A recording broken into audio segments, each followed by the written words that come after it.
అధికారుల నిర్లక్ష్యంతో మహాత్మాగాంధీ ఉపాధి హామీ పథకం కూలీలకు తీవ్రమైన గాయాలైన ఘటన పెద్దపల్లి జిల్లాలో చోటు చేసుకుంది. పెద్దపల్లి జిల్లా సుల్తానాబాద్ మండలం సుద్దాల గ్రామంలోని చెరువులో పూడిక తీత పనులు నడుస్తున్నాయి. చెరువు పూడికలు తీస్తున్న నేపథ్యంలో అకస్మాత్తుగా పెద్ద బండి ఉపాధి హామీ కూలీలపై పట్టడంతో బుర్ర స్వరూప అనే వ్యక్తి మహిళకు తీవ్ర గాయాలయ్యాయి. అయితే అధికారుల నిర్లక్ష్యంతోనే ఈ ఘటన జరిగిందని, గాయపడ్డ కూలీలకు మెరుగైన వైద్యం అందించాలని డిమాండ్ చేస్తున్నారు.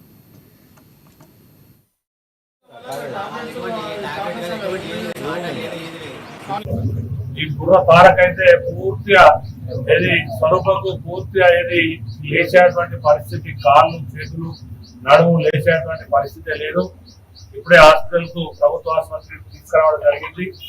ఇప్పుడే డాక్టర్ చెక్ చేసి ఎక్స్రే తీసిన తర్వాత కరీంనగర్ రెఫర్ చేద్దాం, మంచిగా చేద్దాం అని చెప్పి ఇప్పుడే మా ఎంపీడీఓ గారు కూడా వచ్చి ఏది ఏమైనా ఇటువంటి పునరావృతం కాకుండా చూస్తామని చెప్పి చెప్తా ఉన్నారు. ఈ జరిగిన దానికి కూడా ఎవరైతే మా గ్రామంలో ఉన్నటువంటి మా కార్యదర్శి కానీ, మా ఏదైతే ఉపాధి హామీ కడుపు పని చేయించేటువంటి స్వరూప కానీ నిర్లక్ష్య